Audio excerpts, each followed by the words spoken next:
नमस्कार, मैं हूं आलोक जोशी। आप देख रहे हैं बिज अड्डा।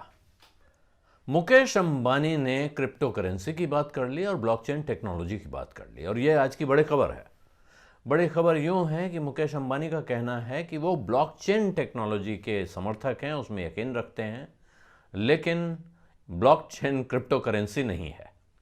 और इस बात को अब कई तरह से देखा जा रहा है, लोग इस बात के कई मायने लगा रहे हैं। लेकिन मुकेश अंबानी ने जो बात कही है उसको शायद मुझे लगता है थोड़े संदर्भ में समझने की ज़रूरत है। भारत के सबसे अमीर आदमी हैं मुकेश अंबानी, रिलायंस इंडस्ट्रीज़ के चेयरमैन। वो अब सबसे अमीर आदमी हैं या गौतम अडानी उनसे अमीर आदमी है, ये अलग बहस है। लेकिन और आसान है, मैं चाहता तो ये कैलकुलेट करके आपको बता सकता था कि आज की तारीख में इन दोनों में से कौन अमीर है, लेकिन उसमें मैं पढ़ना नहीं चाहता हूँ, क्योंकि मेरा मानना है कौ नृप होए हमें कहानी। ना गौतम भाई मुझे कुछ दे रहे हैं, ना मुकेश भाई मुझे कुछ दे रहे हैं, तो इनमें से कोई ज़्यादा अमीर हो या कम अमीर हो, अपने लिए दोनों ही काफ़ी अमीर हैं। लेकिन मुकेश अंबानी की बात इसलिए बहुत महत्वपूर्ण है कि वो इस टेक्नोलॉजी से जुड़ी जो बिज़नेस है उसमें दिलचस्पी रखते हैं। वो रिलायंस जियो चलाते हैं, जो जियो देश का सबसे बड़ा टेलीकॉम ऑपरेटर है इस वक्त, वो चल रहा है। उनका कहना है कि ब्लॉकचेन टेक्नोलॉजी तो बहुत ज़रूरी है। और ये बात मुकेश अंबानी के पीछे एक लंबा इंटरव्यू आया था, अगर आपको याद हो। उन्होंने बहुत साल पहले एक इंटरव्यू दिया था जिसमें उनसे पूछा गया था कि आप आजकल क्या पढ़ रहे हैं। तो उन्होंने एक चीज़ बताई थी जो मुझे बहुत पसंद आई थी। उन्होंने कहा था, मैं एक वक्त में 2-3 किताबें पढ़ता हूँ। और ये मैं भी इस तरह के काम करता रहा हूँ, इसलिए मुझे बात बहुत पसंद आई थी। तो उस वक्त उन्होंने जो चीज़ पढ़ रहे हैं कहा था, वो बताया था कि मैं ब्लॉकचेन टेक्नोलॉजी के बारे में पढ़ रहा हूँ। और ये ब्लॉकचेन टेक्नोलॉजी एक ऐसी चीज़ है जो समाज को एक तरह की बराबरी देने में योगदान करेगी, ये उनका कहना है। साथ में उनसे पूछा गया, आपने कहा था data is the new oil, तो उनका कहना है हाँ बिल्कुल सही, मैंने ये कहा था और मैं आज भी यही कह रहा हूँ। लेकिन ये जो ऑयल है ये उस ऑयल से फ़र्क है, और इस ऑयल के साथ अब ये जिम्मेदारी बढ़ जाती है कि लोगों की प्राइवेसी की सुरक्षा की जाए। यानी अगर ये इतनी कीमती चीज़ है, डेटा यानी मेरी आपकी जानकारी इतनी कीमती चीज़ है, तो उसकी सुरक्षा बहुत ज़रूरी है।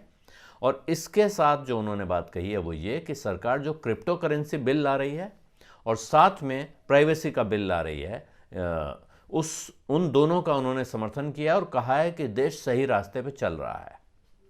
मुकेश अंबानी ने जो आज बात कही है वो क्वेश्चन एंड आंसर में जवाब दे रहे थे। कुछ सवाल, 3-4 सवालों के जवाब हैं, लेकिन मुझे लगता है वो सारी बातचीत दिलचस्प है और बहुत महत्वपूर्ण है। वो पूरी बातचीत यहाँ पे मैं आपको सुना सकूँ ये मुमकिन नहीं है पेश करना एक साथ, लेकिन कोशिश करूँगा कि मैं उस पूरी बातचीत का या तो तर्जुमा करूं या पॉइंट वाइज उसको आपके सामने पेश करूं। तो वो यहाँ भी कर सकता हूं, नहीं तो मेरे अपने यूट्यूब चैनल पे कर सकता हूं।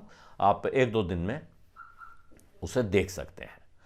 लेकिन जो बड़ी बात है वो यही है कि मुकेश अंबानी ब्लॉकचेन टेक्नोलॉजी पे काफ़ी बुलिश हैं, जिसको कहते हैं, उस पर काफ़ी उनका जोर है। और दूसरा उनका कहना है कि साहब दुनिया की हर चीज़ की है फाइनेंस, पैसा। और पैसे में जो हमारा अभी तक जो कारोबार चला आ रहा है, कारोबार का जो सिस्टम है, वो एक समय T+7 था, यानी कि आज सौदा हुआ 7वें दिन पैसे का हिसाब होगा। वहाँ से T+5, T+2, T+1 हो गया है, यानी आज का हिसाब अब 2 दिन बाद होने लगा है। लेकिन उनका कहना है कि ये ठीक नहीं है, ये पर्याप्त नहीं है, रियल टाइम होना चाहिए, ये साथ दे वो साथ ले।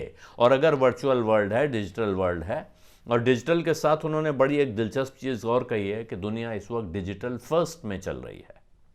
यानी कि अब हम चीज़ों की कल्पना भी डिजिटल में करते हैं और उसके बाद उसकी टेस्टिंग भी डिजिटल में कर लेते हैं और उसके बाद उसकी असली तस्वीर दुनिया के सामने लाते हैं। पहले ऐसा होता था कि आपने नक्शा बनाया और या मॉडल बनाया, उसके बाद जब बिल्डिंग बनी या प्लांट बना तब उसकी टेस्टिंग हुई। अब इसकी ज़रूरत नहीं है। और ये इस तरह की दुनिया जब चल रही है, ऐसे में हम इतना आगे आ चुके हैं, तो फिर क्या चीज़ें हैं जो हमें रोक रही हैं? और उनका मानना यह है कि बिल्कुल रियल टाइम ट्रांजैक्शन हर सूरत में हो जाएगा, तभी हम इस हिस्से को अचीव कर पाएंगे और इससे दुनिया को आगे बढ़ने में काफ़ी मदद मिलेगी।